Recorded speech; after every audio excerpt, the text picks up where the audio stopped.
સરકારે સંસદમાં પહેલી વાર એવી વાત કરી કે દરેક કાર ઓનરને જાણવી જ જોઈએ. જો તમારી કાર 2016 પહેલાની છે તો આ વિડીયો સ્કીપ ના કરશો. છેલ્લા ઘણા મહિનાથી સોશિયલ મીડિયા પર એક જ ચર્ચા ચાલી રહી છે કે E20 પેટ્રોલ ભરાવાથી જૂની કાર બગડી જાય છે, પણ કોઈ એન્જિન ખરાબ થઈ જશે નહીં. કોઈ કહે છે એન્જિન ખરાબ થઈ જશે, કોઈ કહે છે ફ્યુલ સિસ્ટમ બગડી જશે. પણ હવે સરકારે પહેલીવાર સંસદમાં આ મુદ્દે જવાબ આપ્યો છે. સરકારના જણાવ્યા મુજબ 2016 પહેલાની કેટલીક BS3 પેટ્રોલ કારમાં E20 પેટ્રોલના કારણે કેટલાક રબરના પાર્ટ લાંબા ગાળે અસરગ્રસ્ત થઈ શકે છે, જેમ કે fuel hose, O ring, rubber seal, fuel પંપના રબર કોમ્પોનેન્ટ, ઇન્જેક્ટર સીલ અને ગાસ્કેટ. પણ ધ્યાન રાખજો, એનો અર્થ એવો નથી કે આજે E20 ભરાવ્યું એટલે કાલે કાર બંધ થઈ જશે.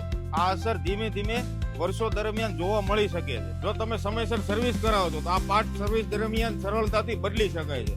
ખર્ચ કેટલો આવશે તો કારના મોડેલ પ્રમાણે 500 થી લઈને 6000 સુધીનો આવી શકે છે. હવે સૌથી મોટો સવાલ, BS4 અને BS6 વાળાએ ચિંતા કરવી જોઈએ તો જવાબ છે ના. મોટાભાગની BS4 અને BS6 અને નવી કારોમાં E20 કોમ્પિટેબલ રબર પાર્ટ પહેલેથી જ આપવામાં આવ્યા છે. હવે સૌથી મોટી મહત્વની વાત, અફવાઓથી નહીં, સાચી માહિતીથી નહીં લો.